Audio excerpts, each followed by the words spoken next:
Hi, my name is Jen, and this podcast is a reading out loud of my book entitled 40 Days and 40 Nights, Going Off the Grid in Search of God. And you can also read along chapter by chapter on my website, which is godoffthegrid.com, where I also post other details and lots of photographs, because this is based on a true story of a journey that I took last summer into the desert. And if this is the first podcast you're listening to, you might want to go back and listen to them in order, because it is a story and it is being told in order, experience by experience. And I have returned to the Mojave Desert to tell this story, to tell it in the place where it happened. And so I'm sitting out watching beautiful storm clouds build in the distance, and hummingbirds and creosote, the desert wind behind me. So if you hear any of these things atmospherically in the background, it's because I'm in the Mojave. So this is really the prologue to the book. It's what brings me to the moment of entering the desert. And it's titled The Flood. I believe that if we are not living the life we are meant to live, our true, authentic, sacred life, then the universe or God or something may act to intervene. What if we misunderstand these interventions? What if we become trapped in the negative labels we have assigned to them? Sickness, loss, unemployment, divorce. What happens when we spend our lives victimized by these circumstances? Or instead of allowing ourselves to be guided to a new path, we use all of our energy fighting to get back our previous life, the life that was taken away, the life we possibly didn't even want in the first place. Are there other ways to listen when life pulls us under? This has happened to me a couple times in my life, where out of the blue comes a fire or a bee sting or a divorce. Universal intervention marks major shifts in my path. I ask myself serious questions about my current reality and then open the door to a stream of possibilities. Water gradually carves the path of a river, but an earthquake can change the path of a river in seconds, forcing a 90-degree bend in the river and shooting it off in a different direction. If we accept the unexpected as a guide, we can more easily embrace our journey. Or we can spend futile energy digging ourselves a trench to try to get the river back on the old path. In January 2016, I had a flood. It was nothing compared to Hurricane Harvey or Irma or the monsoons in Southeast Asia, but for me, it was devastating. I had a loft on the 10th floor of a building in downtown Los Angeles, out of which I ran a boutique film and photography studio. It was beautiful. I had invested lots of money on equipment, a studio kitchen for cooking shows, lighting, cameras, everything I would need. I had set up a great business that I loved, and it gave me the time freedom to pursue my master's degree. A flood was nothing that I thought I had to fear. I mean, would Noah have built an ark if he lived on the 10th floor of a building? But in January of 2016, I needed an ark. A massive rainstorm hit Los Angeles, and the poorly maintained roof on the building partially collapsed, and my film studio was flooded with water. I was in class at the time, an hour away, so I didn't realize what was happening until I got a frantic call from the neighbor. And by the time I got back to my loft, everything was destroyed. I still have the recording from my phone. It was dark and the electricity was off, and all I can hear is the sound of rain falling indoors. I lost nearly everything. I might have recovered from this, been able to put back the studio together with insurance money and continue my path as business owner and filmmaker and artist. But the building management was taking no action to repair my space. I was losing business and mold was setting in, so I began to hire contractors and environmental cleanup crews. When I handed the building owners the bill, They handed me an eviction notice. I tried to fight, but they bullied me. They kept bullying me until I put down my shovel. I stopped trying to dig a trench to redirect the river back to the path of my film studio. I realized I was experiencing a universal intervention.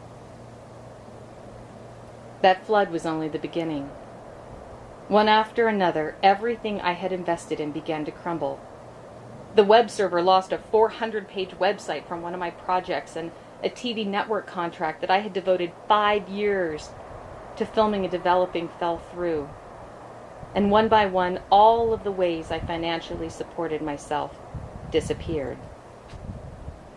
On her, Jen, what do you do? I didn't have an answer. But that was not all. During this time, relationships began to implode as well. I was dragged into an ugly family lawsuit, the scapegoat for attempting to put together an intervention. This ripped apart my relationship with my family. And then I caught one of my dearest friends. He was a customer using sex trafficking brothels. Brothels where young Asian women are kept under lock and key in private apartments in Los Angeles. And he and I became embroiled in a game of false promises and lies and betrayal. I became afraid to answer the phone because I just didn't know what else was going to happen. And things kept happening until I had lost my business, lost my family, lost some of the dearest and closest friends.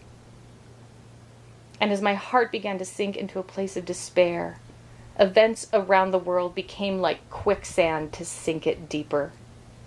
The plight of the refugees out of Syria and the hundreds of thousands of people starving in Aleppo. The Islamic State's brutal misuse of the Quran to commit ungodly atrocities. The attacks on the Muslim minority in Burma. White teenagers shooting up black churches, and hate crimes on the rise, and oceans on the rise. And the white rhino finally goes extinct from poaching so that some guy in China has a useless placebo. God had stripped me. I was not even sure of my own identity anymore.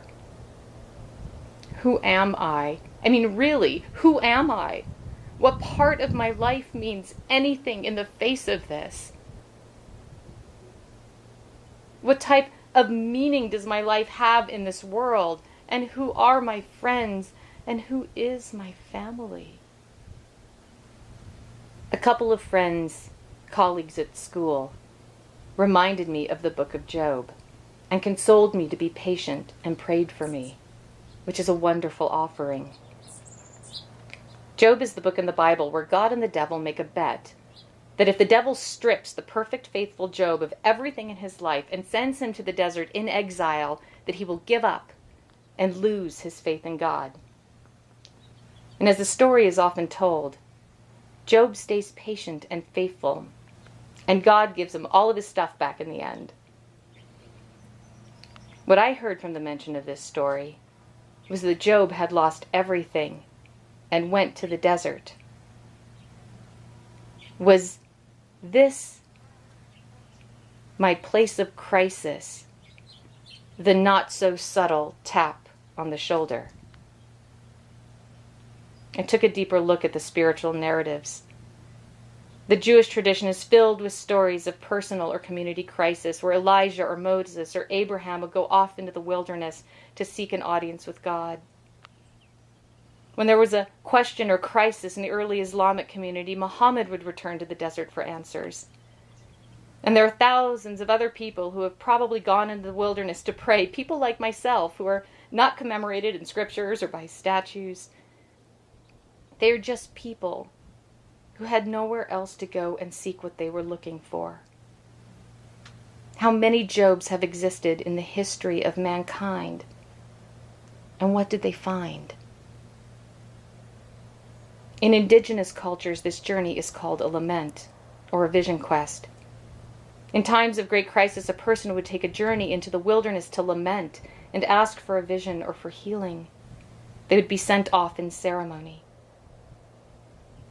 In his book, The 4 Vision Quests of Jesus, Bishop Stephen Charleston who's also a member of the Choctaw Nation, describes how some Choctaw understood Jesus' way of going to the desert or to the gardens to pray as similar to their own ways of the vision quest or lament.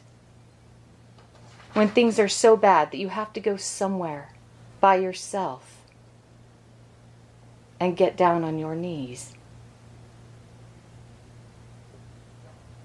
This crisis was the tap on the shoulder I had been waiting a lifetime for.